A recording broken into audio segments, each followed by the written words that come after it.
세계가 발칵 뒤집혔습니다. 북유럽 국가들이 유럽산 무기를 거부하고 한국을 선택했기 때문입니다. 돈도 많은 나라가 싸구려 무기를 산다고. 세계는 북유럽을 조롱했습니다. 심지어 유럽을 배신했다며 비난까지 해댔죠.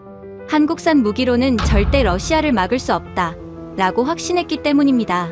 하지만 고작 72시간 뒤 상황은 완전히 뒤집혔습니다. 영하 42도의 혹한에서 유럽산 무기들이 시동조차 못 걸고 있을 때 한국의 K9이 단 5초 만에 질주하며 사격에 성공했기 때문입니다. 도대체 무슨 일이 벌어진 걸까요? 유럽의 안보 지형을 완전히 바꿔버린 한국의 기술력, 지금 시작합니다. 장관님, 북부 방어선을 포기해야 합니다. 쏠 수 있는 대포가 한 분도 없습니다. 저는 목이 갈라지도록 외쳤습니다. 국방부 대회의실이 얼음장처럼 조용해졌어요. 안티카이코넨 장관은 안경을 벗고 이마를 짚었지만 대답이 없었습니다. 참모들은 고개를 숙였고 독일 기술고문 귄터 노이만 소장만이 태연하게 태블릿을 두드리고 있었죠. 저는 유아 린타넨입니다. 핀란드 육군 준장이고 라플란드 방어사령관이에요. 30여년간 북극권을 지켜왔습니다. 그런 제가 조국의 영토를 스스로 내놓으라고 소리치는 상황이라니 입안에서 피맛이 났어요. 사흘 전 라플란드 훈련장에서 날아온 보고 때문이었습니다. 나토 최강이라던 독일제 자주포 PZH-2000 18문이 영하 35도에서 전량 시동 불가 판정을 받았어요. 유아묘가 동결되어 포신이 1도도 회전하지 않았습니다. 3년간의 예상과 기대가 한순간에 무너졌죠. 주머니 속 녹슨 쇠조각이 손바닥에 파고들었습니다. 아버지의 유품이에요. 1939년 겨울 전쟁 때 소총공이가 얼어붙어 격발이 되지 않았고 아버지는 방아쇠를 당기지 못한 채 소련군 앞에서 쓰러지셨습니다. 86년이 흘렀는데 같은 일이 벌어지고 있었어요. 노이만이 태블릿을 세워 스크린에 그래프를 띄웠습니다. 린타넨 장군, 감정적으로 접근하시면 곤란합니다. 데이터를 보시죠. 노이만의 목소리는 강의실에서 학생을 가르치듯 느긋했어요. 무태안경 너머로 쏘는 눈빛에는 동요가 없었습니다. PZH-2000의 유압 시스템은 나토 공인 영하 30도까지 보장됩니다. 핀란드 북부의 기온이 그 이하로 떨어진 것은 장비의 결함이 아니라 환경의 문제예요. 하얀 면장갑을 낀 손가락이 화면을 톡톡 두드렸죠. 내한성 특수 개조에는 최소 2년의 기간과 현행 계약의 2배에 달하는 예산이 필요합니다. 2년이라고요.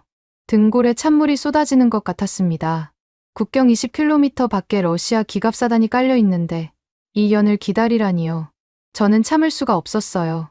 2년 뒤면 핀란드는 지도에서 사라져 있을 겁니다. 노이만 소장, 지금 장사를 하자는 겁니까? 조문을 하자는 겁니까? 목소리가 떨렸습니다. 분노인지 공포인지 구분이 안 됐어요. 노이만은 미간 하나 까딱하지 않았습니다. 장군님, 명품에는 기다림이 필요한 법이죠. 급하게 만들면 품질이 떨어집니다. 명품이라는 단어가 귀를 후벼 팠어요. 영하 35도에서 시동도 안 걸리는 고철 덩어리를 명품이라고 부르다니요. 안티 장관이 자리에서 일어났습니다. 노이만 소장, 예산은 문제가 아닙니다. 얼마든 드리겠어요. 제발 작동만 시켜주십시오.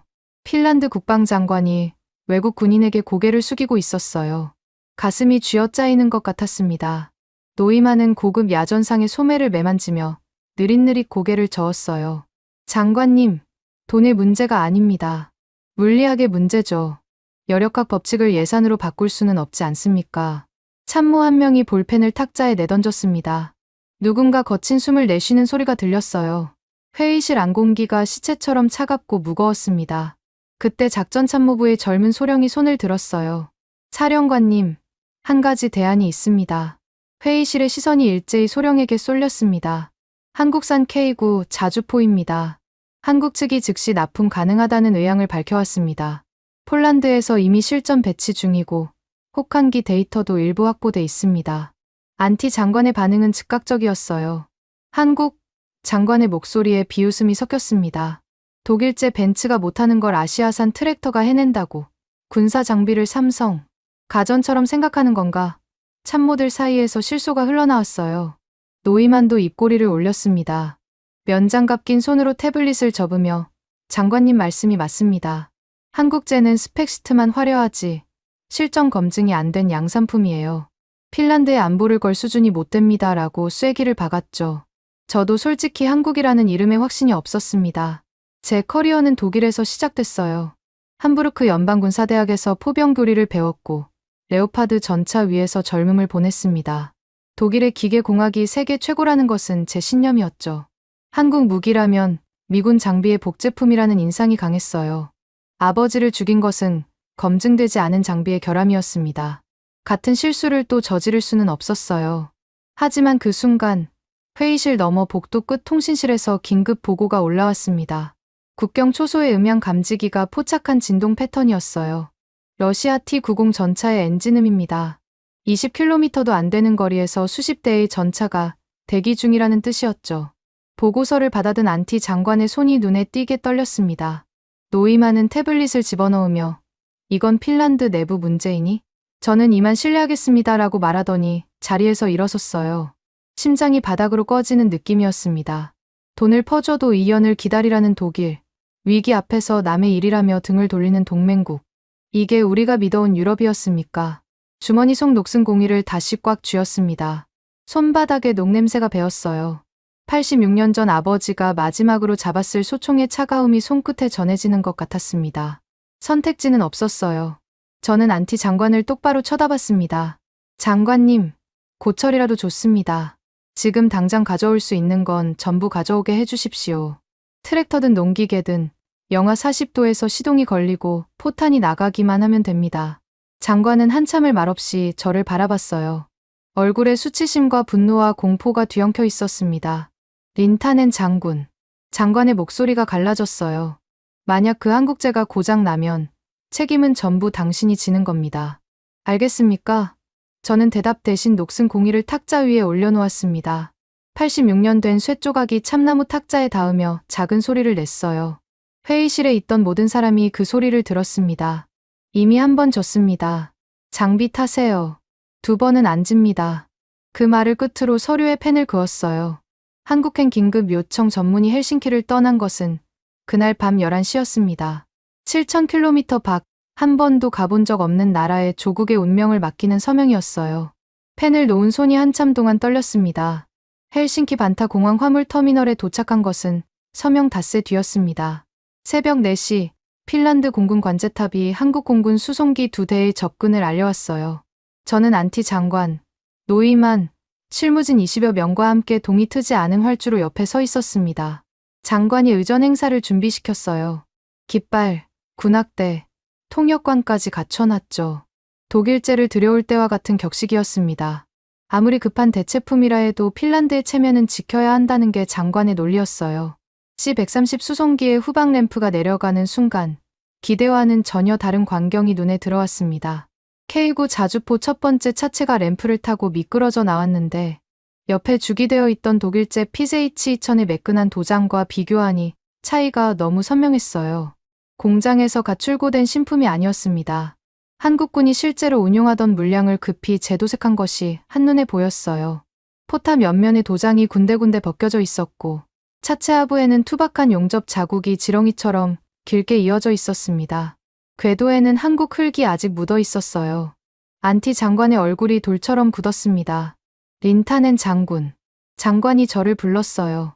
목소리가 얼음보다 차가웠습니다. 새 것도 아니고 중고를 보내왔군. 쓰다 남은 걸 떠넘긴 건가? 저는 대답할 말이 없었어요. 솔직히 저도 당황했으니까요. 장관은 비서에게 의전 행사 취소하고 군악대 철수시켜오라고 지시한 뒤 승용차에 올라타 버렸습니다. 테일램프가 새벽 어둠 속으로 사라지는 걸 멍하니 바라봤어요. 활주로 위에 남은 건 깃발을 들고 서 있던 의장대원들의 멋쩍은 얼굴뿐이었습니다. 노이만이 천천히 걸어왔어요. 하얀 면장갑을 낀 손이 K9의 포탑을 쓸어내렸습니다. 거친 용접 부위에서 장갑에 녹가루가 묻었죠. 노이만은 장갑 끝을 들어 올려 확인하더니 코웃음을 쳤어요. 린타넨 장군, 삼성은 갤럭시나 만들지. 이건 가전제품 수준이군요. 마감 처리가 엉망이야. 주변에 핀란드 장교들이 듣고 있었습니다. 누군가 낮은 한숨을 내쉬었어요. 노이만은 그걸 즐기듯 목소리를 높였습니다. 장관님은 부자 나라의 국방장관 아닙니까? 왜 굳이 이런 떨이 상품을 쓰시려 합니까? 핀란드 장교들의 표정이 더 어두워졌어요. 반박할 근거가 없었으니까요. 눈앞에 보이는 건 칠 벗겨진 중고, 자주포와 매끈한 독일제의 나란한 대비였습니다. 그때 수송기 램프 위에서 인기척이 났어요. 작업복 차림의 사내 하나가 공구 상자를 어깨에 메고 내려오고 있었습니다. 검게 그을린 피부, 기름때가 손톱 밑에까지 박혀있는 투박한 손. 펑퍼짐한 방한복은 한국 재래시장에서 파는 것 같았어요. 뒤로 정비병 4명이 줄줄이 따라 내렸습니다. 의전 환영식은 이미 취소됐지만 이 사람들은 애초에 환영식에 관심이 없어 보였어요. 수송기에서 내리자마자 상에 지퍼를 올리고 장갑을 끼더니 곧장 K고 쪽으로 걸어갔습니다. 인사도, 악수도, 서류 전달도 없었어요. 저는 통역관을 데리고 다가갔습니다. 한국 정비팀 책임자가 누굽니까? 사내가 고개를 돌렸어요. 박태강 원사입니다. 목소리가 낮고 짧았습니다. 눈빛은 피로했지만 흐리지 않았어요. 저는 준비된 환영 인사를 하려 했습니다. 핀란드 육군을 대표해서 감사. 말이 끝나기도 전에 박 원사가 손을 들어 저를 제지했어요. 장군님, 인사는 나중에 하죠. 수송 중에 궤도 텐션이 빠졌을 수 있습니다. 먼저 차량 상태부터 확인해야 해요. 그리고는 등을 돌려 K구 아래로 기어 들어갔습니다. 32년 군 생활에서 외국군 실무자가 장성의 인사를 끊고 돌아선 것은 처음이었어요. 무례하다고 느끼기 전에 묘한 감정이 먼저 치고 올라왔습니다. 이 사람은 체면이나 격식 같은 것에 시간을 쓸 생각이 없구나. 기분이 좋은 건 아니었지만 불쾌하지도 않았어요. 노이만도 그 장면을 봤습니다. 면장갑 낀 손으로 태블릿을 꺼내며 K구 차체 곳곳을 촬영하기 시작했어요. 기록용입니다. 나토 무기체계 검증 보고서에 첨부할 거예요. 용접 자국을 클로즈업하고 벗겨진 도장면을 찍고 궤도에 묻은 흙까지 촬영했습니다. 훗날 불량 판정에 쓸 증거를 모으는 것이 눈에 뻔히 보였어요. 노이만의 눈빛에는 조롱이 아니라 확신이 담겨 있었습니다. 이건 반드시 실패한다는 확신이요. 1시간쯤 지났을 때 라플란드 제1포병대 대장 미코 소령이 부대원 12명을 이끌고 터미널에 도착했습니다. 미코는 저보다 20살은 젊은 다혈질의 군인이에요. 부하들을 제 자식처럼 아끼는 사람이죠. 미코의 대대가 K구에 실제로 탑승해서 싸워야 할 부대였습니다. 미코는 K구 앞에 서서 한참을 말없이 올려다봤어요. 벗겨진 도장, 거친 용접선, 궤도에 낀 이물질. 미코의 턱이 점점 조여들었습니다. 사령관님. 미코가 저를 돌아봤어요. 눈이 충혈되어 있었습니다. 이게 우리가 받은 장비입니까? 내 부하들이 이걸 타고 러시아 전차 앞에 나가야 한다고요? 저는 답을 하지 못했습니다. 미코의 분노가 이해됐으니까요. 미코는 K구 아래에서 나온 박 원사에게 성큼성큼 다가갔어요. 당신이 책임자요? 박 원사가 기름 묻은 장갑을 벗으며 고개를 끄덕였습니다. 미코가 박 원사의 작업복 깃을 움켜쥐었어요. 주변 병사들이 긴장했습니다. 이따위 고물에 내 부하들 목숨을 걸라고 한국에서 쓰다 버린 쓰레기를 핀란드에 떠넘기러 온 거냐? 박 원사의 표정이 변하지 않았습니다.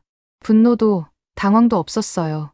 기름때 낀 손이 미코의 손목을 잡지도 뿌리치지도 않았습니다. 그냥 가만히 서서 미코의 눈을 들여다봤어요. 몇 초가 흘렀을까?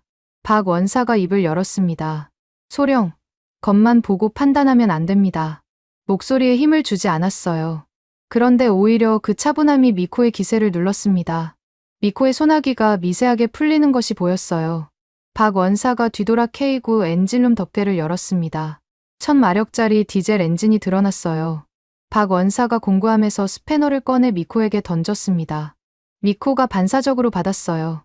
엔진 소리나 들어보고 욕해라. 겉만 번지르르한 놈보단 나을 거다. 박 원사가 운전석으로 올라가 시동키를 돌렸습니다. 헬싱키 새벽 공기를 찢는 엔진 굉음이 터졌어요. 활주로 바닥이 진동했습니다. 기온은 영하 15도 정도였지만 한국에서 날아오는 동안 기체 내부 온도는 그보다 훨씬 떨어졌을 겁니다. 그런데도 엔진은 거침이 없었어요. 미코가 스패너를 쥔 채 멍하니 엔진룸을 들여다봤습니다. 뭘 봤는지는 모르겠어요. 하지만 깃을 잡았던 손에서 힘이 빠져 있었습니다. 박 원사는 시동을 끄고 내려와서 아무 일도 없었다는 듯 다시 차체 아래로 기어 들어갔어요. 미코는 한참을 서 있다가 부하들에게 돌아갔습니다. 아무 말도 하지 않았어요. 저는 터미널 한쪽에 서서 그 장면을 지켜봤습니다. 노이만은 여전히 사진을 찍고 있었고 핀란드 장교들은 여전히 회의적인 눈으로 K구를 바라보고 있었어요. 박 원사와 정비팀은 주변의 시선에 아랑곳하지 않고 궤도 장력을 점검하고 볼트를 조이고 오일 라인을 확인했습니다. 누구 하나 고개를 들어 눈치를 보는 사람이 없었어요. 노이만이 제 옆으로 다가왔습니다. 장군님, 저 사람들의 자신감이 어디서 나오는지 모르겠군요. 혹시 아십니까? 비꼬는 투였어요. 저는 대답하지 않았습니다. 솔직히 저도 몰랐으니까요. 칠 벗겨진 중고 자주포를 끌고 와서 환영식도 거부하고 장성의 인사도 끊고 멱살을 잡혀서도 눈 하나 깜짝하지 않는 저 사람들의 배짱이 어디서 오는 건지, 오만인지 무지인지 아니면 진짜 실력인지 판단을 내리기엔 너무 일렀습니다. 한 가지 확실한 것은 독일 기술진이 핀란드에 처음 왔을 때와는 완전히 달랐다는 겁니다. 3년 전 독일팀은 정장 차림에 샴페인을 들고 내렸어요. 프레젠테이션이 끝난 뒤 호텔 스위트룸 열쇠부터 요구했죠. 지금 활주로 위에서 차체 밑에 엎드려 있는 저. 한국 사내는 핀란드에 도착한 지 1시간이 채 안 됐는데 이미 기름범벅이었습니다. 새벽 6시, 동이 트기 시작했어요. 활주로 위로 핀란드의 짧은 겨울해가 붉은 빛을 깔았습니다. K9의 투박한 차체 위로 서리가 내려앉아 있었어요. 저는 주머니 속 녹슨 공이를 만지작거리며 생각했습니다. 이 고철 덩어리가 정말 조국을 지킬 수 있을까? 아직 믿음은 없었어요. 하지만 한 가지, 아주 작은 한 가지가 마음에 걸렸습니다. 박 원사의 손이요. 기름때가 손톱 밑까지 박혀있던 그 손. 서류와 태블릿만 만지는 노이만의 하얀 면장갑과는 다른 종류의 손이었어요. 전쟁터에서 어떤 손이 살아남는지는 32년 군인 생활이 알려줬습니다. 로바니엠이 훈련장에 도착한 것은 헬싱키를 떠난 지 이틀 뒤였습니다. 북위 66도, 북극권 한계선. 비행기에서 내리는 순간 코털이 얼어붙었어요. 체감온도 영하 45도라는 숫자는 서류에서 읽었을 때와 피부로 맞았을 때가 전혀 달랐습니다. 숨을 들이쉬면 기관지가 칼날로 긁히는 것 같았고 내쉬면 수염에 성에가 맺혔어요. 끝없이 이어지는 침엽수림 사이로 호수가 얼어붙어 하얀 평원을 이루고 있었습니다. 아름답다고 느끼기엔 너무 적대적인 풍경이었어요. 독일 기술진은 훈련장 인근 호텔에 짐을 풀었습니다. 노이만이 직접 예약한 로바니엠이 최고급 리조트였어요. 노이만의 논리는 명확했습니다. 분석은 따뜻한 곳에서 해야 정확합니다. 냉기가 판단력을 흐리게 하니까요. 독일 기술진 6명은 호텔 회의실에 노트북을 펼쳐놓고 시뮬레이션을 돌렸어요. PZH-2000의 내한성 개조 시나리오를 수십 가지 모델링했죠. 난방이 잘 되는 방에서 커피를 마시면서 모니터 속 영하 40도를 다루고 있었습니다. 화면 속 숫자와 바깥의 현실 사이에는 유리창 한 장이 있었어요. 박 원사는 달랐습니다. 호텔 방 열쇠를 받아들고도 짐을 풀지 않았어요. 도착한 날 오후 훈련장 야지에 정비 텐트를 치더니 그 안에 간이 침상과 공구함을 들였습니다. 정비팀 4명도 텐트에 짐을 옮겼어요. 저는 연락장교를 통해 호텔 숙소가 준비되어 있다고 전했지만 돌아온 답은 짧았습니다. 기계 옆에 있어야 합니다. 밤새 온도가 어떻게 변하는지 몸으로 알아야 해요. 저는 고개를 저었어요. 군인의 체력 관리도 전투력인데 영하 40도에서 텐트 생활이라니 무모하다고 생각했습니다. 그런데 다음날 새벽 순찰을 나간 미코 소령에게서 묘한 보고가 올라왔어요. 사령관님, 한국 원사가 눈밭에 엎드려서 눈을 먹고 있습니다. 처음엔 농담인 줄 알았어요. 미코의 목소리가 진지하지 않았다면 무시했을 겁니다. 직접 가봤습니다. 훈련장 동쪽 개활지 K9이 주기된 곳에서 50m쯤 떨어진 설원 위에 박 원사가 정말로 엎드려 있었어요. 방한복 무릎이 눈에 파묻혀 있었고 맨손으로 눈을 한 움큼 집어 올려 손가락 사이로 비비고 있었습니다. 영하 40도에서 맨손으로요. 그러더니 눈을 코 가까이 가져가 냄새를 맡고 혀끝에 대보기까지 했어요. 뭐라는 겁니까? 저도 모르게 물었습니다. 박 원사가 일어나며 손에 묻은 눈을 툭툭 털었어요. 손끝이 벌겋게 익어 있었습니다. 장군님, 이 눈이 보통 눈이 아닙니다. 박 원사가 눈 뭉치를 제 앞에 내밀었어요. 만져보십시오. 뭉쳐집니까? 장갑을 벗고 만져봤습니다. 눈이 손 안에서 찰흙처럼 뭉쳐졌어요. 한국이나 알래스카의 건조한 눈과는 완전히 달랐습니다. 가루처럼 흩어지지 않고 끈적하게 달라붙었어요. 습설입니다. 박 원사가 말했어요. 북대서양 난류가 습기를 잔뜩 품고 올라와서 이렇게 젖은 눈이 내리는 겁니다. 이놈이 문제예요. 박 원사가 K9 엔진룸 쪽으로 걸으며 설명을 이었습니다. 엔진을 가동하면 열이 나오죠. 이 습기 먹은 눈이 엔진열에 녹습니다. 물이 돼요. 그런데 엔진을 끄면 영하 40도에서 그 물이 다시 얼어붙습니다. 본드처럼요. 흡기구, 유압 라인, 구동축 전부 들러붙는 겁니다. 독일제가 시동 못 건 이유가 이거예요. 등골이 서늘해졌습니다.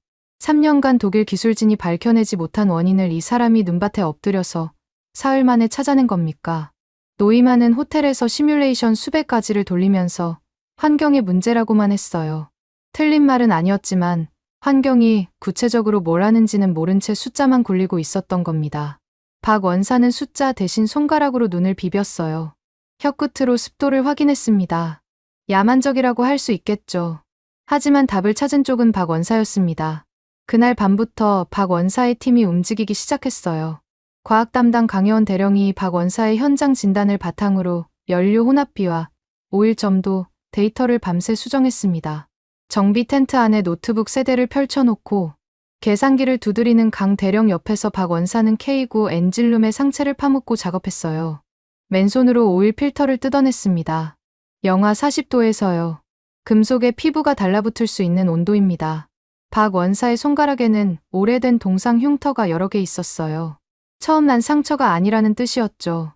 이 사람은 이런 일을 해본 적이 있었습니다. 박 원사가 훈련장 주변을 뒤졌어요.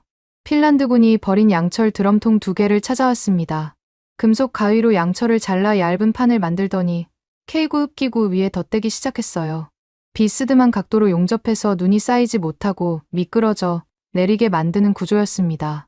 공장에서 설계한 부품이 아니라 현장에서 주운 고철로 만든 방패였어요. 용접 솜씨는 투박했지만 기능은 명확했습니다. 습설이 흡기구를 막지 못하게 하는 것. 저는 멀찍이 서서 지켜봤어요. 옆에 있던 핀란드 정비병 하나가 저게 뭡니까? 라고 물었는데 저도 대답을 못했습니다. 더 놀라운 건 그 다음이었어요. 박 원사가 토치 램프를 꺼내 들었습니다. 파란 불꽃이 어둠 속에서 지직거렸어요. K9의 궤도에 들러붙은 얼음을 불꽃으로 직접 지지기 시작했습니다. 강철에 토치를 대면 온도 차이로 금속이 뒤틀릴 수 있어요. 매뉴얼 어디에도 없는 방법이었습니다. 아니, 매뉴얼이라면 명시적으로 금지했을 겁니다. 저는 발걸음을 멈추고 이봐, 그렇게 하면 궤도 핀이 변형될 수 있소라고 말하려 했어요. 입을 열려는 순간 박 원사가 토치를 내려놓고 궤도 핀을 손으로 더듬었습니다. 장갑도 끼지 않은 손으로요. 달궈진 금속과 얼어붙은 금속 사이의 온도를 손끝으로 확인하고 있었어요. 불꽃의 세기를 조절하며 얼음만 녹이고 금속은 손상시키지 않는 경계선을 감각으로 찾고 있었던 겁니다. 말이 나오지 않았습니다. 무식한 방법이라고 비웃으려 했는데 비웃을 수가 없었어요. 기름 범벅이 된 손, 눈보라 속에서 토치 불꽃에 비친 진지한 눈빛. 이건 야만이 아니라 경험이었습니다. 수십 년간 쇳덩이를 만져온 사람만이 가질 수 있는 감각이었어요. 독일 기술진이 시뮬레이션으로 예측하려는 것을 이 사람은 손끝 신경 하나하나로 읽고 있었습니다. 저도 모르게 한 발 더 다가갔어요. 박 원사가 고개를 들었습니다. 장군님, 춥지 않습니까? 들어가 계셔도 됩니다. 저는 고개를 저었어요. 왜인지 그 자리를 떠나고 싶지 않았습니다. 매뉴얼에는 토치 사용이 금지되어 있을 텐데요. 제 말에 박 원사가 씩 웃었어요. 군 생활 내내 그런 웃음을 본 적이 없었습니다. 조소도, 자만도 아닌, 뭐랄까, 기계를 다루는 사람이 기계를 이해했을 때 짓는 그런 표정이었어요. 매뉴얼은 영상 20도 기준이고 지금 여긴 영하 40도입니다. 기계는 종이 쪼가리가 아니라 내 손을 믿는 거라고요. 종이 쪼가리. 그 말이 가슴에 모처럼 박혔습니다. 저는 32년간 매뉴얼을 신봉해온 군인이에요. 독일식 교리, 독일식 정비 절차, 독일식 검증 체계. 종이에 적힌 규격이 생명을 지킨다고 믿었습니다. 그런데 지금 눈앞에서 그 종이가 무력해지는 현장을 보고 있었어요. 영하 40도는 매뉴얼이 상정한 세계밖이었습니다. 여기서는 다른 규칙이 필요했어요. 새벽 2시쯤 정비 텐트로 돌아가려는데 미코 소령이 달려왔습니다. 표정이 묘했어요. 화도 아니고 감동도 아닌 당혹에 가까웠습니다. 사령관님, 이것 좀 보셔야 합니다. 미코가 안내한 곳은 핀란드군 막사 입구였어요. 건조대에 병사들의 군화가 나란히 놓여 있었습니다. 12켤레요. 하나하나 밑창이 새로 꿰매져 있었어요. 핀란드군 보급 군화는 품질이 좋지만 오래 쓰면 밑창 접착이 벌어집니다. 혹한기에는 그 틈으로 눈이 스며들어 동상의 원인이 되죠. 박 원사의 정비팀이 밤사이 병사들의 군화를 수거해서 밑창을 수선해 놓은 겁니다. 자주포 정비팀이요. 군화를요. 리코가 군화 한 켤레를 집어 들었습니다. 이건 내 부하 야르노 하사거예요. 일주일 전부터 밑창이 벌어져서 보급 신청을 넣어놨는데 아직 안 왔거든요. 리코의 목소리가 떨렸어요. 한국 사람들이 이걸 어떻게 알았습니까? 저도 몰랐습니다. 박 원사가 언제 병사들의 군화 상태를 확인했는지, 어떻게 밤사이 12켤레를 수선했는지, K9 정비도 모자라 남의 나라 병사 군화까지 손보는 사람은 처음이었어요. 미코가 군화를 내려놓으며 중얼거렸습니다. 자주포가 진짜인지는 아직 모르겠어요. 하지만 저 사람은 진짜인 것 같습니다. 이틀 전 박 원사의 멱살을 잡으려 했던 사람의 입에서 나온 말이었어요. 저는 아무 대답도 하지 않았습니다. 대신 주머니 속 녹슨 공이를 꺼내 손바닥 위에 올려놓았어요. 86년 된 쇠조각과 방금 수선된 군화 밑창. 둘 다 누군가의 손이 만진 흔적이었습니다. 아버지의 공의를 고쳐줄 사람은 86년 전에 없었어요. 지금은 어떨까? 아직 판단하기엔 일렀습니다. 하지만 눈밭에 엎드려 눈을 맛보고 맨손으로 쇠를 만지고 남의 나라 병사 군화까지 꿰매는 사람이라면 적어도 기회는 줘야 하지 않겠습니까? 테스트 전날 밤이었습니다. 2025년 2월 12일 로바니에미 훈련장의 아지.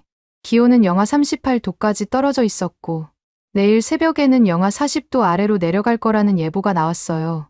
운명의 시험까지 12시간도 남지 않았습니다. 핀란드 국방부, 나토 검증단, 외신 기자단까지 모두 내일 아침 이곳에 집결할 예정이었어요.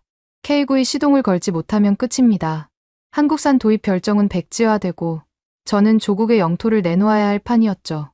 정비 텐트 안에서 박 원사가 뭔가를 꺼내고 있었습니다. 저는 최종 점검을 확인하러 간 참이었어요. 텐트 입구를 젖히는 순간 눈을 의심했습니다.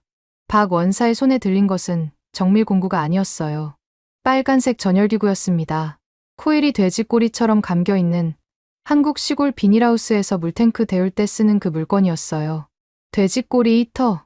옆에는 회색 천이 접혀 있었는데 농업용 보온덮개였습니다. 한국 재래시장에서 몇천 원이면 살 수 있는 것들이죠. 박 원사가 그 히터를 K9 엔진룸 내부에 집어넣고 있었어요.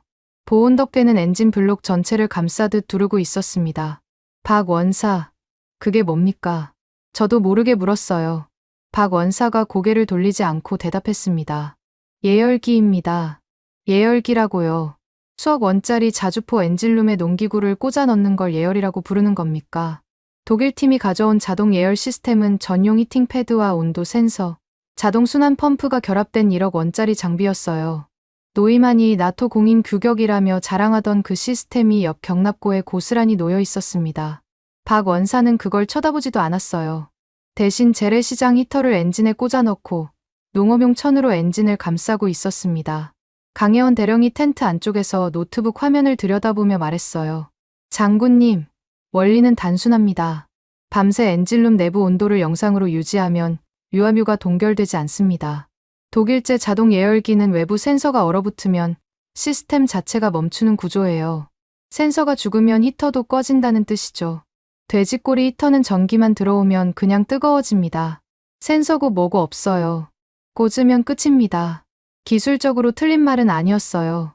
하지만 수억 원짜리 전투 장비에 몇천 원짜리 전열기를 꽂는다는 발상 자체가 상식 밖이었습니다. 소문은 빠르게 퍼졌어요. 30분도 안 돼서 노이만이 독일 장교 3명을 데리고 텐트에 나타났습니다. 노이만은 K9 엔진룸에 감긴 보온덮개와 빨간 히터 코일을 보더니 입을 벌렸어요. 그리고 웃었습니다. 소리 내어 웃은 게 아니라 어이가 없어서 입꼬리가 올라간 거였죠. 뒤따라온 독일 장교들도 서로 눈짓을 교환하며 킬킬댔어요. 노이만이 면장갑 낀 손으로 보온덮개를 들추더니 히터 코일을 가리켰습니다. 이건 뭡니까? 이게 군사 장비입니까? 대장관입니까? 독일 장교 한 명이 휴대폰을 꺼내 사진을 찍기 시작했어요. 엔진룸에 꽂힌 돼지꼬리 히터, 양철통을 잘라 만든 흡기구, 방패, 농업용 보온덮개. 한 컷 한 컷 꼼꼼하게 촬영했습니다. 노이만이 뒤돌아서며 말했어요. SNS에 올려. 제목은 한국의 최첨단 군사 기술이라고 붙이면 되겠군. 독일 장교들이 다시 웃었습니다. 박 원사는 보온 덮개를 다시 덮으며 한마디도 하지 않았어요. 등을 돌린 채 히터 전원 연결 상태를 확인하고 있었습니다. 화가 나지 않는 건지, 참고 있는 건지, 등판만으로는 읽을 수가 없었어요. 저는 가슴이 답답했습니다. 조롱당하는 건 한국팀만이 아니었으니까요. 이 장비를 도입하기로 서명한 사람은 저였습니다. 저 히터가 실패하면 망신당하는 건 저예요. 더 큰 문제는 파보 예상감사관이었습니다. 독일팀이 찍은 사진이 돌기 시작하자 파보가 서류 뭉치를 들고 정비 텐트에 들이닥쳤어요. 박 원사, 검증되지 않은 사제 장비를 군사 자산에 설치하는 것은 나토 무기체계 운용 규정 32조 위반입니다. 즉시 철거하고 경고장에 서명하십시오. 파보는 경고장을 박 원사 앞에 내밀었어요. 박 원사가 처음으로 작업을 멈추고 돌아봤습니다. 경고장을 내려다봤어요. 기름 묻은 손가락 사이로 하얀 종이가 깨끗하게 빛났습니다. 강혜원 대령이 끼어들었어요. 감사관님, 내일 새벽 시험에서 시동이 안 걸리면 그 규정이 우리를 지켜줍니까? 규정대로 했는데 포탄이 안 나간다고 러시아한테 항의서라도 보낼 겁니까? 강 대령의 목소리가 날카로웠습니다. 파보의 눈이 커졌어요. 핀란드 관료에게 외국 군인이 정면으로 반박하는 상황이 익숙하지 않은 게 분명했습니다. 규정 위반은 규정 위반입니다. 감정으로 절차를 무시할 수 없어요. 파보가 버텼어요. 강 대령이 한 발 더 다가섰습니다. 규정이 전쟁을 이겨주진 않습니다. 감사관님. 텐트 안에 긴장이 팽팽하게 늘어났어요. 저는 두 사람 사이에 끼어 있었습니다. 파보의 말도 틀리지 않았어요. 검증 안 된 사제 장비로 수억 원짜리 자주포에 문제가 생기면 책임 소재가 불분명해집니다. 하지만 강 대령의 말도 맞았어요. 규정을 지키느라 시동을 못 걸면 지키는 건 서류뿐이고 잃는 건 나라입니다. 그때 텐트 입구가 열리며 차가운 바람이 들이쳤어요. 노이만이었습니다. 면장갑 낀 손에 종이컵을 들고 있었어요. 김이 피어오르는 걸 보니 커피였습니다. 여유롭게 한 모금 마시더니 파보를 향해 고개를 끄덕였어요. 감사관의 판단이 옳습니다. 나토 규정을 무시하면 핀란드의 나토 가입 심사에도 영향이 갈 수 있어요. 장군님, 현명한 결정을 하시길 바랍니다. 노이만의 눈빛이 제게로 향했어요. 그 눈빛에는 충고가 아니라 함정이 들어 있었습니다. 규정을 지키면 한국팀의 히터가 철거되고 내일 시험은 실패하고 노이만은 그러니까 독일제를 써야 한다고 주장할 근거를 얻는 겁니다. 규정을 어기면 핀란드가 나토 규정 위반국이 되고 그것도 노이만의 보고서에 올라가겠죠. 주머니 속 녹슨 공이가 손바닥을 눌렀습니다. 86년 전 아버지의 소총도 규정대로 지급된 물건이었어요. 규정대로 보급하고 규정대로 정비하고 규정대로 지급했는데 영하 45도에서 공이가 얼어붙었습니다. 규정은 완벽했어요. 아버지만 죽었죠. 파보 감사관. 저는 경고장을 집어 들었습니다. 종이를 반으로 접었어요. 다시 반으로 접었습니다. 4번 접어서 주머니에 넣었어요. 내일 시동이 안 걸리면 우리는 다 죽습니다. 규정집 태워서라도 엔진을 데울 겁니다. 이 결정의 모든 책임은 라플란드 방어 사령관인 제가 집니다. 파보의 얼굴이 하얘졌어요. 노이만의 입꼬리가 미세하게 올라갔다 내려갔습니다. 제가 함정에 걸렸다고 생각하는 표정이었죠. 그래, 걸렸다고 해도 상관없었어요. 서류에서 지는 건 견딜 수 있습니다.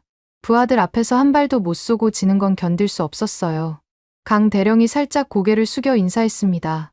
박 원사는 이미 등을 돌려 작업을 재개하고 있었어요. 파보는 멍하니 서 있다가 노이만의 눈치를 한번 보고 텐트를 나갔습니다. 노이만도 커피를 다 마시고 종이컵을 구겼어요. 나가기 전에 제 쪽을 돌아보며 말했습니다. 장군님, 내일 아침이면 아시게 될 겁니다. 한국의 대장간 히터가 물리학을 이길 수 있는지. 면장갑 낀 손이 텐트 천을 젖혔고 차가운 바람이 한 번 더 밀려들었습니다. 텐트 안에 한국팀과 저만 남았어요. 박 원사가 보온 덮개 상태를 마지막으로 점검하며 말했습니다. 장군님, 감사합니다. 근데 한 가지 부탁이 있어요. 부탁이라니요. 이 사람이 부탁을 하는 건 처음이었습니다. 내일 새벽 4시에 테스트를 하고 싶습니다. 하루 중 제일 추울 때요. 미코 소령한테 전해주십시오. 4시에 깨워달라고. 영하 40도가 넘을 시간을 골라서 시험하겠다는 겁니까? 보통은 가장 유리한 조건을 고르잖습니까? 왜 하필 제일 추울 때입니까? 박 원사가 보온 덮개를 토닥이며 대답했어요. 제일 추울 때 되는 걸 보여줘야 아무도 딴소리를 못합니다. 적당한 온도에서 성공하면 노이만이 뭐라고 하겠습니까? 그때는 안 추웠다고 하겠죠. 할 말이 없었습니다. 이 사람은 시험을 통과하려는 게 아니었어요. 시비를 원천봉쇄하려는 거였습니다. 가장 극한의 조건에서 성공시켜서 누구도 조건 탓을 못하게 만들겠다는 전략이었죠. 저는 미코에게 무전을 쳤습니다. 내일 새벽 4시, 전 병력 기상, 한국팀 지시를 따르라. 무전기 너머로 미코가 잠깐 침묵했어요. 사령관님, 한국 지시를 따르라고요. 그렇다. 다시 침묵이 흘렀습니다. 미코가 대답했어요. 알겠습니다. 부대원들에게 전달하겠습니다. 목소리에 망설임이 있었지만 거부는 아니었어요. 며칠 전 군화를 수선해 놓은 그 손을 미코도 기억하고 있는 거겠죠. 박 원사가 간이 침상에 누웠습니다. 방한복을 벗지도 않았어요. 군화도 쉬는 채로 눈을 감았습니다. 6시간 뒤에 깨워주십시오. 30초도 안 돼서 코 고는 소리가 들렸어요.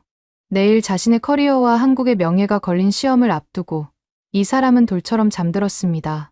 불안해하거나 뒤척이지 않았어요. 확신이 있는 건지, 신경이 굵은 건지, 아니면 둘 다인지. 저는 텐트를 나왔습니다. 바깥 공기가 얼굴을 후려쳤어요. 하늘에 오로라가 펼쳐져 있었습니다. 초록빛 커튼이 검은 하늘을 가로질러 흔들리고 있었어요. 평소라면 아름답다고 느꼈을 겁니다. 그날 밤에는 그게 보이지 않았어요. 눈에 보이는 건 K9 위에 둘린 보온덮개와 엔진룸에서 새어나오는 히터의 희미한 열기뿐이었습니다. 몇천 원짜리 전열기구가 밤새 엔진을 데우고 있었어요. 이 우스꽝스러운 장면이 내일 아침 핀란드의 운명을 결정합니다. 멀리 장교 숙소 쪽에서 불빛이 새어나왔어요. 노이만이 묵고 있는 리조트 방향이었습니다. 유리창 너머로 인형이 비쳤어요. 상체가 곧은 실루엣. 노이만이 뭔가를 마시고 있었습니다. 아마 내일을 자축하는 샴페인이겠죠. 한국의 망신을 축하하는 건배. 노이만에게 내일은 이미 확정된 결론이었을 겁니다. 농기구를 엔진에 꽂은 아시아 군인이 나토 공인 시험을 통과할 리 없다는 확신. 그 확신이 면장갑만큼이나 깨끗했어요. 저는 리조트 반대편, 어둠 속의 정비 텐트를 돌아봤습니다. 텐트 안에서 코 고는 소리가 희미하게 들렸어요. 돼지꼬리 히터가 지직거리는 소리도요. 내일 새벽 4시면 답이 나옵니다. 주머니 속 녹슨 공이를 꺼내 오로라 빛에 비춰봤어요. 86년 된 쇠조각이 초록빛을 머금었습니다. 아버지, 내일은 다를 수 있을까요? 입안에서만 맴돈 말을 삼키고 숙소로 발길을 돌렸습니다. 새벽 3시 50분. 알람보다 먼저 눈이 떠졌습니다. 잠을 잤다고 할 수 없었어요. 한두 시간 눈을 감았을 뿐 의식은 내내 엔진룸에 꽂힌 돼지꼬리 히터 쪽에 가 있었습니다. 기상관측소에서 올라온 새벽 데이터를 확인했어요. 영하 42도.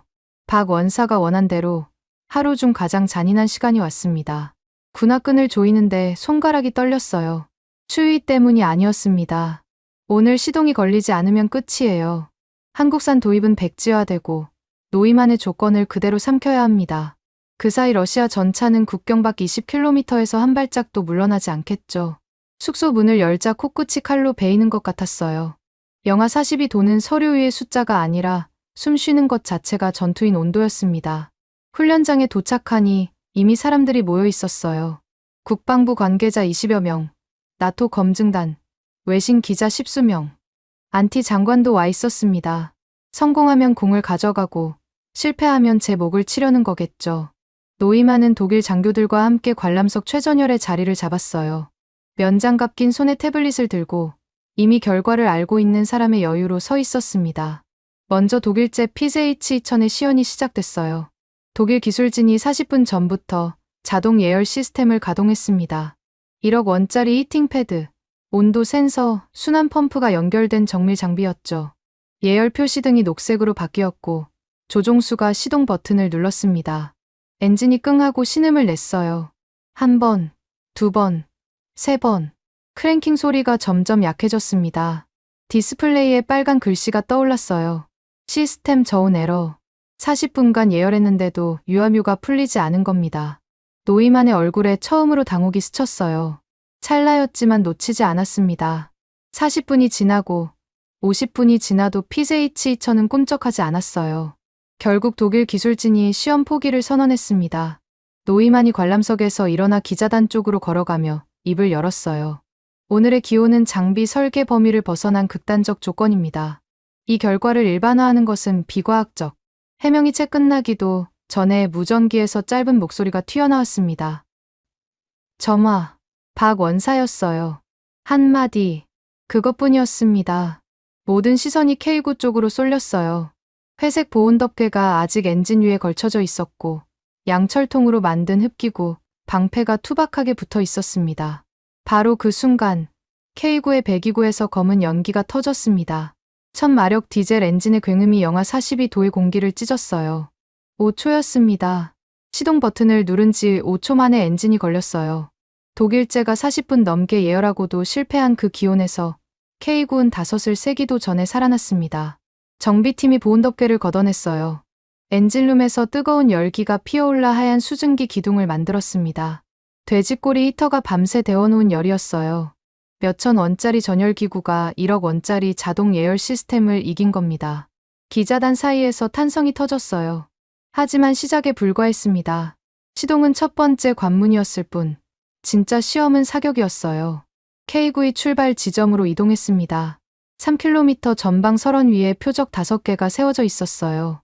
제가 예상한 건 정지 사격이었습니다. 멈춰 서서 조준하고 쏘는 것. 그런데 K9이 멈추지 않았어요. 속도를 올리기 시작했습니다. 시속 30, 40, 50, 60. 눈 덮인 침엽수림 사이를 평지처럼 달리고 있었어요. 미코 소령이 쌍안경을 들다 말고 멈칫했습니다. 뭐 하는 겁니까? 왜 안 서는 거예요? 달리면서 쏘겠다는 겁니다. 기동 사격. 영하 42도의 눈밭에서 시속 60으로 달리면서 표적을 명중시키는 것은 이론이 아니라 고개에 가까웠어요. 심장이 목까지 치밀었습니다. 빗나가면 망신이 아니라 참사예요. 첫 번째 포성이 울렸습니다. 쌍안경 너머로 3km 밖 첫 번째 표적이 산산조각 났어요. 명중. 두 번째 포성. K9는 여전히 달리고 있었습니다. 세 번째, 네 번째. K9의 숲 사이를 누비며 표적을 하나씩 박살냈어요. 다섯 번째 포성이 울리고 마지막 표적이 사라졌습니다. 5발 5명중. 기동 중 전탄 명중이었어요. 미코 소령의 목소리가 갈라졌습니다. 빠릅니다. 미친 듯이 빨라요. 이 눈밭을 평지처럼 달립니다. 미코의 눈이 젖어 있었어요. 며칠 전 고물이라 불렀던 장비가 자기 부하들을 살릴 수 있다는 사실을 눈으로 확인한 겁니다. 안티 장관이 비서의 팔을 잡아 끌었어요. 저거 가격이 얼마라고 했지? 견적서. 어디 있어? 사흘 전만 해도 아시아산 트랙터라 부르던 장관이 견적서를 찾고 있었습니다. 쌍안경을 내렸어요. 손이 떨렸습니다. 중얼거림이 입 밖으로 새어나왔어요. 독일제가 얼어있는 동안 적은 이미 전멸했다. 사실이었습니다. PZH-2000이 시동을 걸려고 40분을 허비하는 동안 K9는 5초 만에 출발해서 표적 5개를 쓸어버렸어요. 실전이었다면 그 40분은 핀란드 병사들의 목숨이었습니다. K9의 출발 지점으로 돌아왔어요. 해치가 열리고 박 원사가 올라왔습니다. 기름 묻은 방한복, 벌겋게 익은 볼. 박 원사가 관람석을 향해 고개를 살짝 숙였어요. 그게 전부였습니다.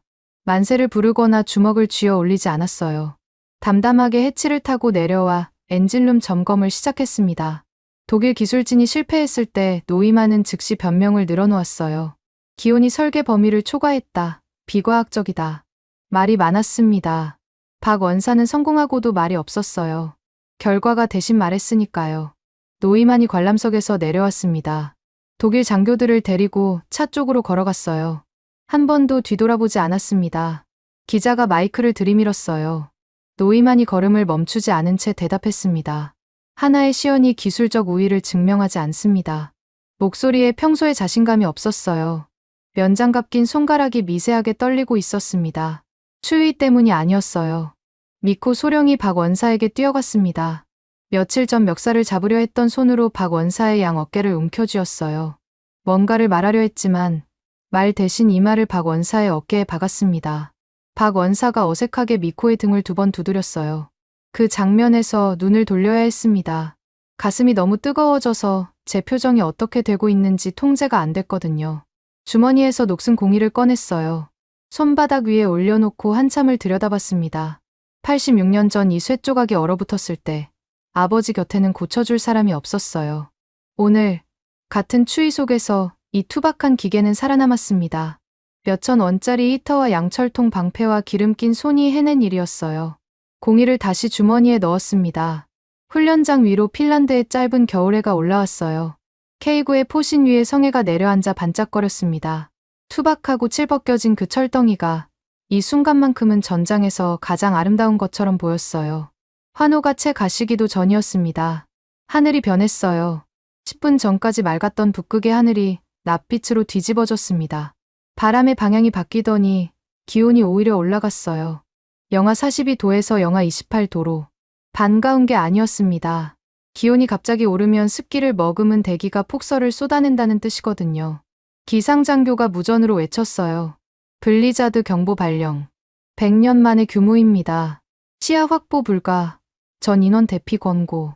눈이 쏟아지기 시작했습니다. 쏟아진다는 표현으로는 부족했어요.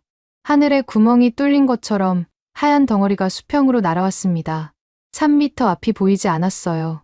방금까지 선명하던 K9의 윤곽이 하얀 장막 속으로 사라졌습니다. 기자단이 비명을 지르며 차량으로 뛰었고 안티 장관의 경호팀이 장관을 끌다시피 해서 지휘 차량에 태웠어요. 10분 전의 축제 분위기가 순식간에 재난 현장으로 바뀌었습니다. 사령부 통제실로 들어갔어요. 모니터에 K9의 사격 통제 레이더 상태가 떠 있었습니다. 빨간 경고등이 깜빡이고 있었어요. 센서 신호 미약. 블리자드가 레이더 수신부의 습서를 들이부으면서 전자 신호가 교란된 겁니다. 사격 통제 시스템이 표적을 잡지 못하고 있었어요. 시동과 기동 사격까지 완벽하게 성공한 K9이 마지막 순간에 전자 장비 때문에 멈춰 선 거였습니다. 30분 전의 감격이 모래성처럼 허물어지는 느낌이었어요. 위장이 조여왔습니다. 통제실 문이 벌컥 열렸어요. 노이만이었습니다. 눈보라를 뚫고 달려왔는지 야전상의에 눈이 잔뜩 붙어 있었지만 얼굴에는 30분 전에 없던 생기가 돌아와 있었어요. 빨간 경고등 불빛이 노이만의 무태 안경에 반사됐습니다. 장군님, 보셨습니까? 센서 불량입니다. 노이만의 목소리에 숨기지 못한 활기가 섞여 있었어요. 이 사람은 블리자드를 맞으며 달려오면서도 기뻤던 겁니다. 역시 아시아제 전자부품은 신뢰성에 문제가 있어요. 이 상태로 사격하면 오폭 위험이 있습니다. 즉시 훈련을 중지해야 합니다. 노이만이 통제실 안의 핀란드 장교들을 둘러보며 목소리를 높였어요. 여러분, 오폭이 나면 이 자리에 있는 기자들이 전부 목격합니다. 핀란드 국방부의 안전관리 능력이 의심받게 될 겁니다. 핀란드 장교들의 표정이 흔들렸습니다. 파보 감사관이 규정집을 펴들었어요. 사령관님, 레이더 경고 상태에서의 사격은 나토 안전 규정상 즉각 중단 대상입니다. 맞는 말이었어요.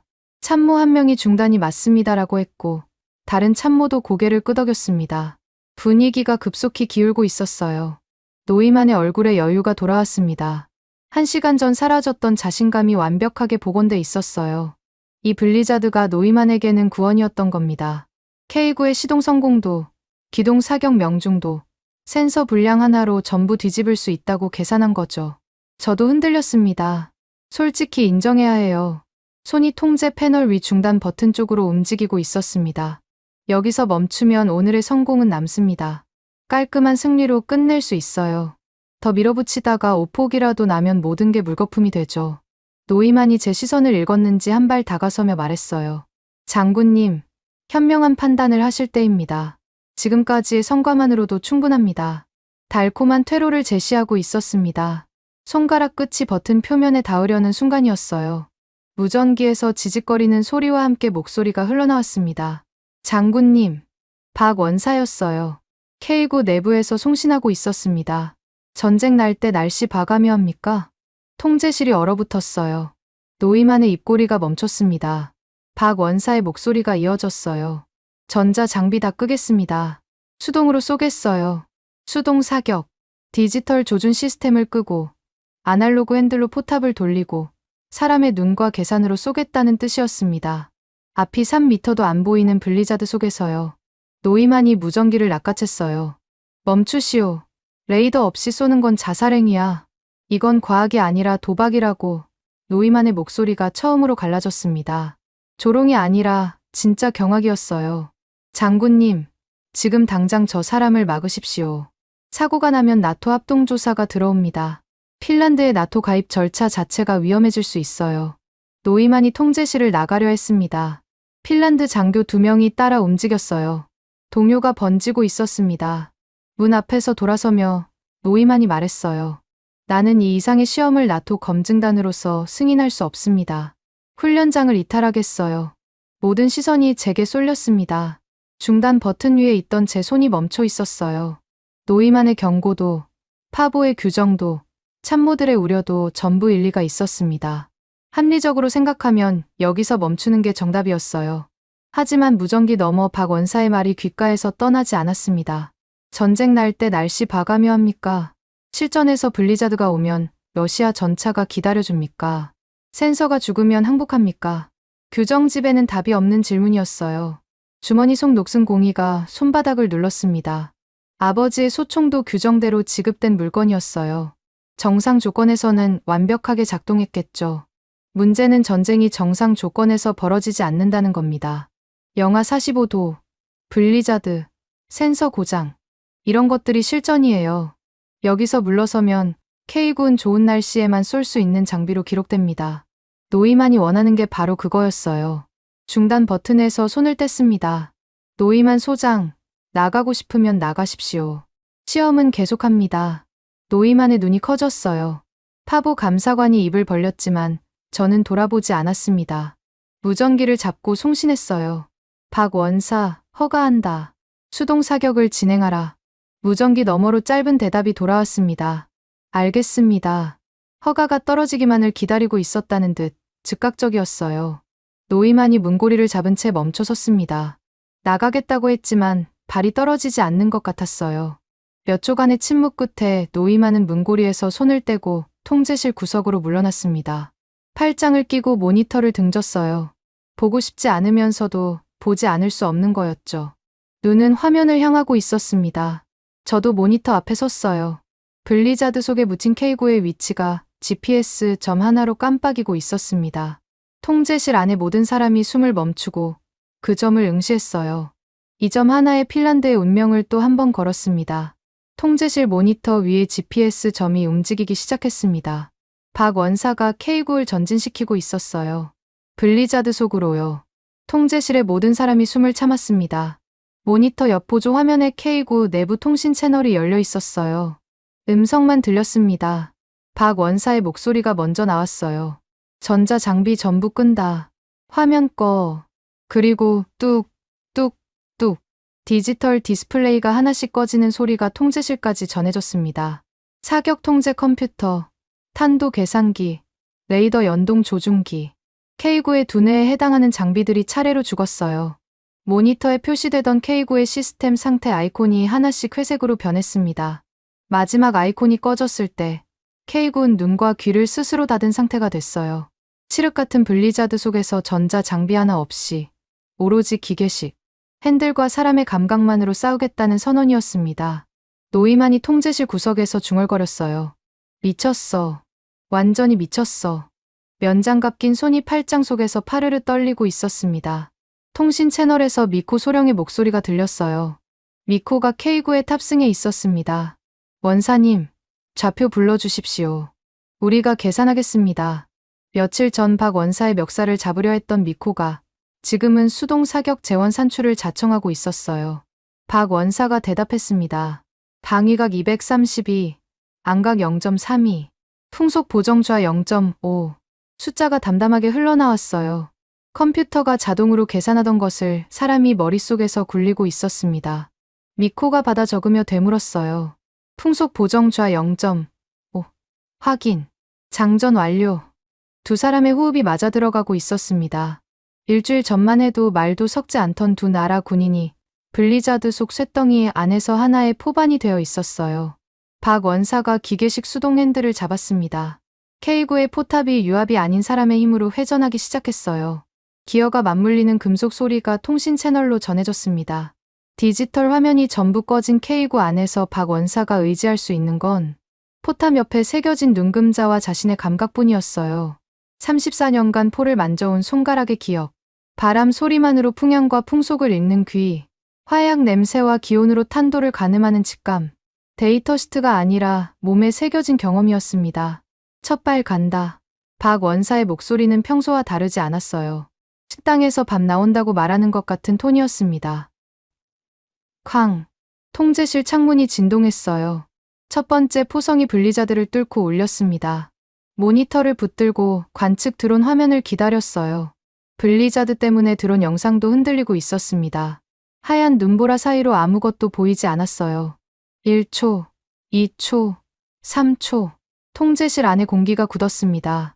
노이만이 팔짱을 푸는 것이 시야 끝에 보였어요. 화면 한 구석에서 섬광이 터졌습니다. 표적 지점이었어요. 관측병이 외쳤어요. 첫 번째 표적, 명중. 통제실에서 누군가 의자를 쳤습니다. 파보 감사관의 입이 벌어졌어요. 두 번째 간다. 쾅. 두 번째 포성. 드론 화면에서 또 한 번 섬광이 피어올랐어요. 두 번째 표적, 명중. 제 손이 떨리고 있었습니다. 쌍안경을 잡을 필요도 없었어요. 모니터가 전부 보여주고 있었으니까요. 블리자드가 삼켜버린 시야 속에서 전자 장비 하나 없이 수동 핸들과 사람의 계산만으로 표적을 박살내고 있었습니다. 마지막. 쾅. 세 번째 포성이 통제실 벽을 울렸어요. 드론 화면이 흔들렸습니다. 눈보라가 렌즈를 때리고 있었어요. 화면이 안정되기까지 5초가 걸렸습니다. 그 5초가 5분처럼 느껴졌어요. 화면이 잡혔습니다. 세 번째 표적이 있던 자리에 검은 연기와 파편만 남아 있었어요. 세 번째 표적, 명중. 전탄 명중입니다. 통제실이 폭발했습니다. 핀란드 장교들이 탁자를 쳤어요. 누군가 소리를 질렀습니다. 파보 감사관이 규정집을 떨어뜨렸어요. 죽지 않았습니다. 저는 통제 패널을 두 손으로 짚고 서 있었어요. 다리에 힘이 풀려서 잡지 않으면 주저앉을 것 같았습니다. 세 발 세 명 중 레이더 없이, 컴퓨터 없이, 블리자드 속에서. 이건 기계의 승리가 아니었어요. 사람의 승리였습니다. 무전기에서 박 원사의 목소리가 흘러나왔어요. 거친 숨소리 뒤에 나직한 한마디가 이어졌습니다. 기계는 거짓말 안 합니다. 사람은 더더욱 안 하고요. 통제실이 다시 조용해졌어요. 짧은 문장이었지만 무게가 달랐습니다. 데이터를 조작하고 시뮬레이션을 꾸미고 환경 탓을 늘어놓는 사람들 앞에서 눈보라를 뚫고 포탄, 세 발로 대답한 사람의 말이었으니까요. 저는 자리에서 일어났습니다. 다리가 후들거렸지만 걸었어요. 통제실 구석에 서 있는 노이만에게 다가갔습니다. 노이만은 모니터를 등진 채 서 있었어요. 면장갑 낀 손이 허벅지 옆에 떨어져 있었습니다. 힘없이요.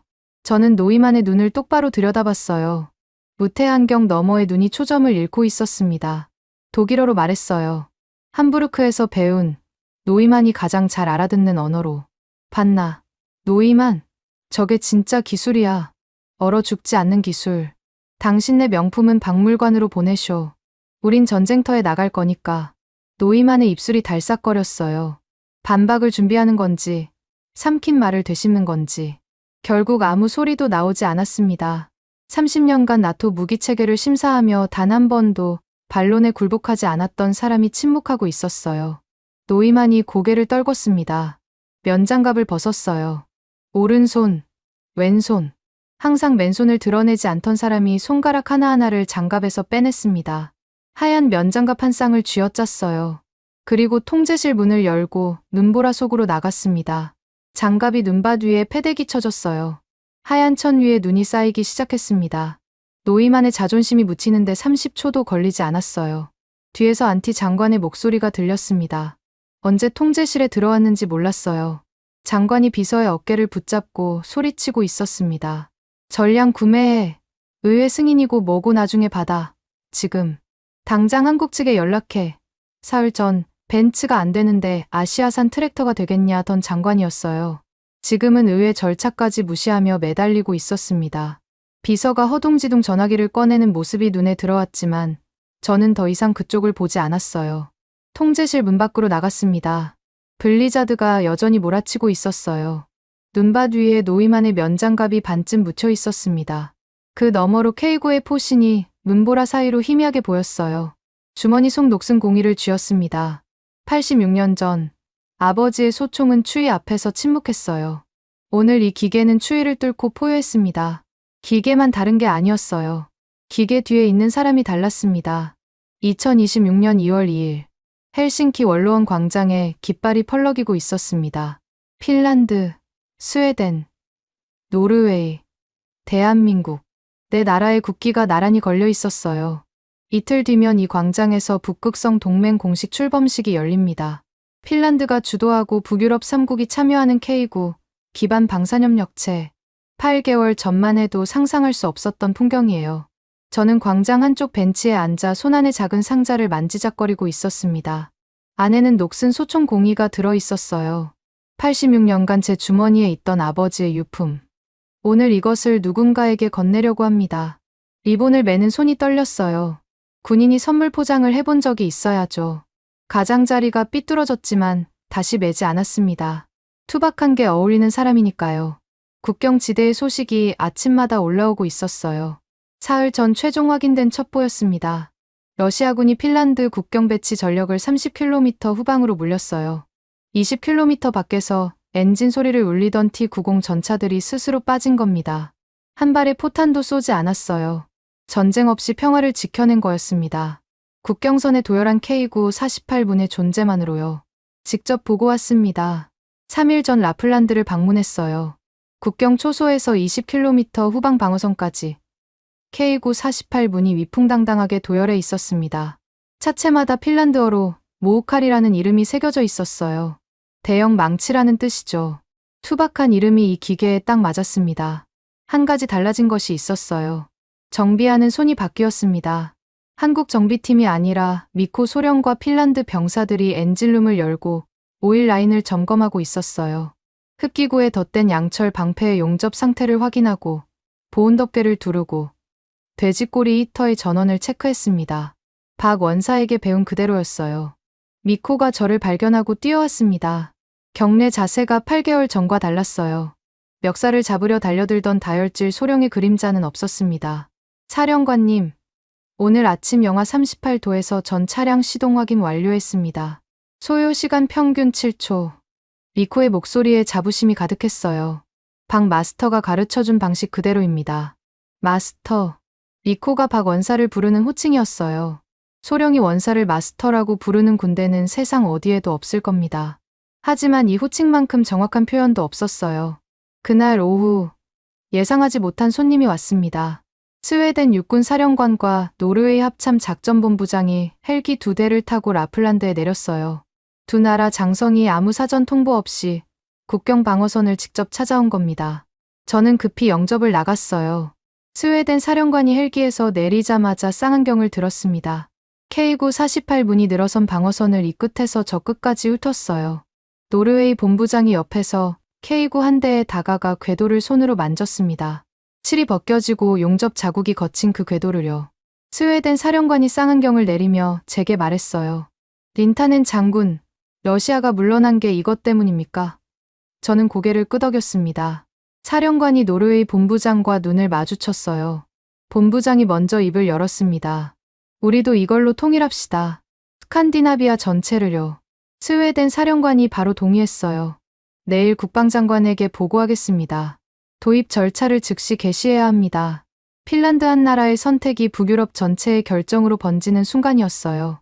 뉴스에서 북극성 동맹이라는 이름이 처음 나온 것이 바로 그날 밤이었습니다. 원로원 광장의 바람이 차가웠습니다. 손안의 상자를 다시 쥐었어요. 오후 2시 박 원사와 한국 정비팀의 귀국편이 출발합니다. 반타 공항으로 가야 했어요. 차를 타고 공항에 도착하니 박 원사가 이미 짐을 챙겨 대기하고 있었습니다. 8개월 전 수송기에서 내리던 때와 똑같은 차림이었어요. 펑퍼짐한 방한복, 기름때가 빠지지 않는 손톱, 공구 상자를 어깨에 맨 모습도 변함이 없었습니다. 저는 박 원사 앞에 섰어요. 할 말을 준비해왔는데 막상 마주하니 문장이 뒤엉켰습니다. 상자를 내밀었어요. 박 원사가 의아한 눈으로 받았습니다. 열어보십시오. 박 원사가 리본을 풀고 상자를 열었어요. 녹슨 소총 공이가 면 위에 놓여 있었습니다. 박 원사가 올려다봤어요. 이건. 저는 대답 대신 거수 경례를 했습니다. 32년 군 생활에서 준장이 원사에게 먼저 격려한 것은 처음이었어요. 당신들이 내 악몽을 끝내줬소. 목소리가 갈라졌습니다. 참으려 했는데 안 됐어요. 86년 동안 이 쇠조각이 제 주머니에서 저를 괴롭혔습니다.